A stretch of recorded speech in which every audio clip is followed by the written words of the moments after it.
In the cold light of history, the holiest places often concealed the deepest human frailties. We are about to uncover the secret correspondence that dissolved entire monastic orders. Pedestrians of frankincense was replaced by cheap wine and the fear of discovery. The vow of poverty became a currency, exchanged in the deepest shadows of devotion. Forged empire, the silence of the cloister, broken only by a forbidden, hushed laughter. The medieval world elevated the monastery and the convent as bastions of piety, stones against the tide of secular corruption. Here, under the solemn promise of poverty, chastity, and obedience, souls sought salvation. The architectural majesty, the intricate stained glass, the echo of chant, all were designed to shield the faithful from worldly temptation. But history, the meticulous and often cruel accountant, suggests that walls, however thick or hallowed, could not fully contain human desire. If you believe absolute devotion always prevailed,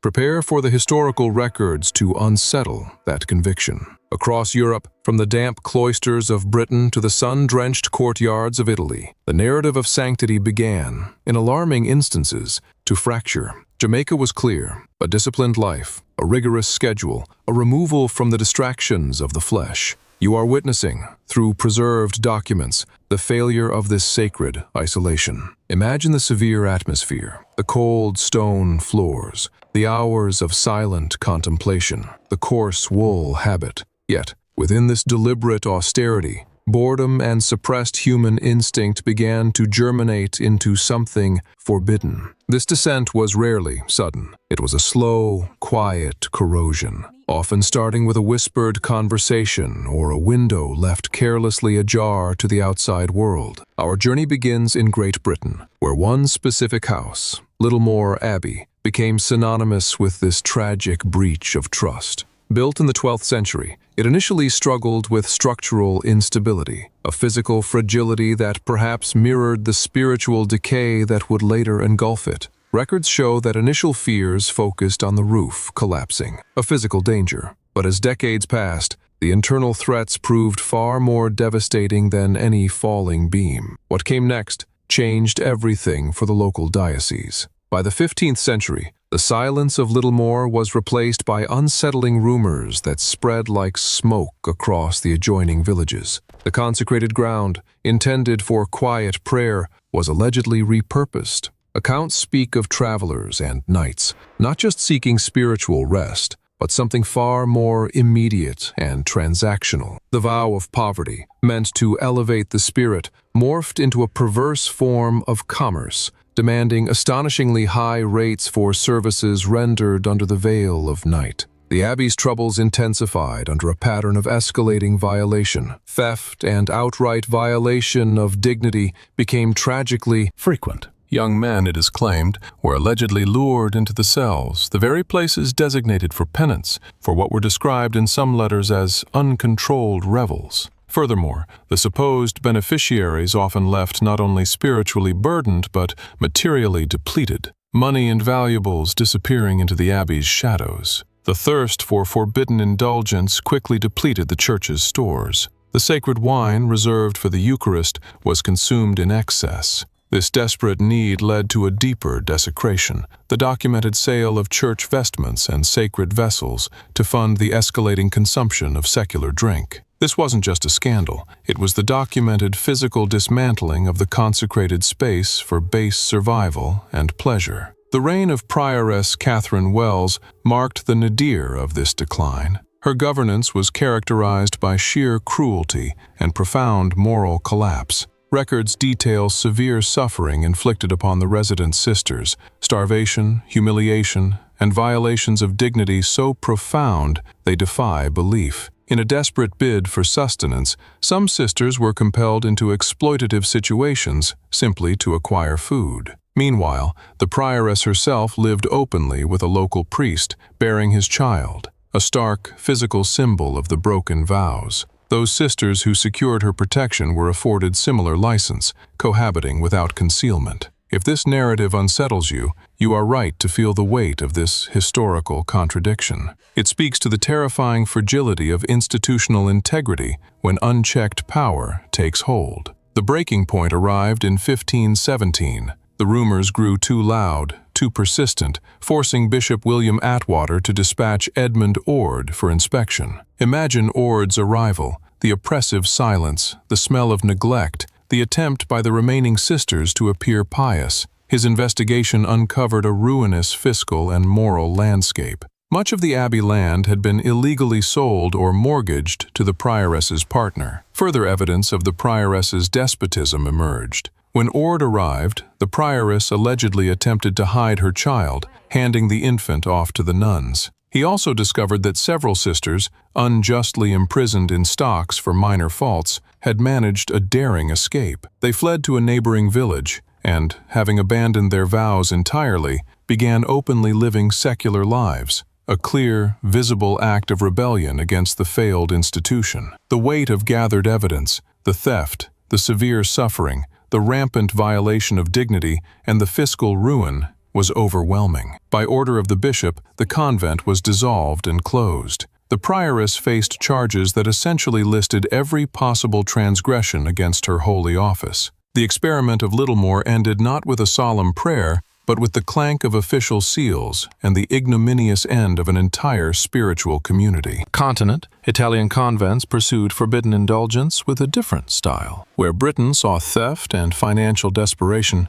Italian houses often exhibited a more flamboyant disregard for asceticism. The thick walls in Venice hid not just prayer, but a bustling, clandestine market of desire. In Venice, a city already famed for its vibrant, sometimes chaotic social life, the nuns reportedly adopted short, loose-fitting dresses. Their necklines were only covered during the most necessary liturgical services. This striking contrast to the expected somber attire speaks to a profound shift in priorities. New information surfaces, suggesting the abbeys were engaged in elaborate matchmaking. Naturally, the beauty and novelty of the sisters, often drawn from aristocratic families, attracted a continuous stream of gentlemen. Accounts from contemporaries, such as those detailed in Alessandro Perdiccasi's work, describe how abbesses actively arranged these encounters, serving as highly effective intermediaries for these forbidden indulgences. The nuns' habits, ironically, emphasized their natural beauty and slenderness. The acceptance of male visitors was widespread throughout Italy's monastic communities. These encounters were not cloaked in darkness. They were an open secret, a feature of the convent life. Imagine the contrast, the formal procession of the faithful outside, while inside, the vows were being systematically and beautifully undone. Pinch. Spain, much like Italy, developed its own unique character in this area of forbidden indulgence. The key distinction lay in how these convents were characterized by the public. Male visitors, perhaps attempting to classify their experiences, bestowed official-sounding names upon the monasteries. The Abbey of the Dolls, or the Abbey of the Penitent Magdalens. These titles, bestowed by outsiders, suggest a frightening level of specificity regarding the services provided. Despite attempts by the Spanish authorities to punish this debauchery, records show the number of condemned servants of the Lord grew dramatically year after year. As in Great Britain, this moral decay sometimes reached a tipping point, resulting in institutional collapse. The dissoluteness at the convent of St. John the Baptist in Bologna was so extreme that the local government was compelled to expel all the nuns and permanently close the structure, a desperate act demonstrating the scale of the crisis. In Germany, attempts to restore order were often marked by a distinctive severity. The German authorities, known for their focus on discipline, reacted harshly to the bacchanalia within their borders, often imposing more severe suffering than their counterparts elsewhere. But this wasn't the end of the indulgence, only a hardening of the resistance. At Gnadensel Abbey in the Swabian Jura, the convent was transformed into what some documents openly termed a house of paid services, accessible at any hour for those who could afford the delicate transactions. Duke Julius of Brunswick, a major patron, finally decided enough was enough. His response was immediate and terrifying. On the Duke's personal orders, the Mother Superior was literally encased within a wall, a grim, chilling message to all who dared violate their vows. Despite such drastic measures, German church authorities continued to find unsettling results in their inspections. At the Zeflingen Abbey, official records state that the majority of the nuns were found to be pregnant. Perhaps the most telling account is that of the St. Agnes Oberndorf Monastery, unofficially known as the brothel for the nobility. Its occupants, 24 nuns of aristocratic descent, catered exclusively to wealthy citizens. A favorite and unsettling custom involved extinguishing the lights during feasts, leading to immediate, uncontrolled mingling. France, the land of love, added its own flavor to the crisis. Here the indulgence reached truly Roman proportions, resembling the ancient Saturnalia, real dumping grounds of entwined bodies fueled by wine and lust. The Parisian monastic rules had to be updated specifically to forbid nuns from participating in these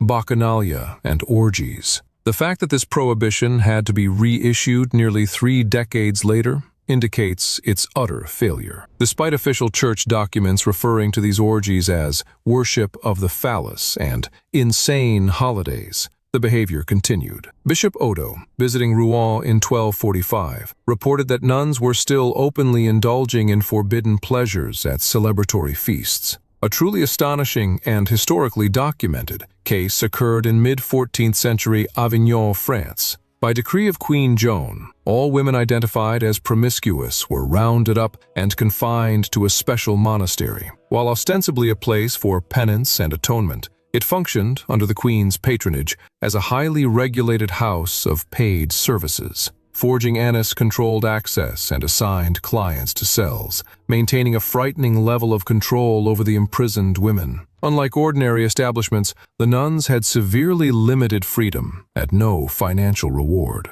While clients were officially mandated not to inflict harm, the inherent violation of dignity remained paramount. Even with periodic medical inspections, the pattern of deviant behavior and uncontrolled revelry across Europe continued almost unabated. The Church's rules, the bishop's threats, and the physical walls of the monasteries proved insufficient to halt the human capacity for forbidden indulgence. This period of widespread moral collapse across the continent found a grim, definitive end not through moral reform, but through biological terror. The uncontrolled bacchanalia ended only with the terrifying outbreak of the syphilis epidemic, a scourge that, while not as immediately devastating as the plague, brought a new, profound form of suffering and death to the population. This video is created for educational and historical purposes. It examines themes of power, corruption, and human conflict without depicting explicit or graphic events.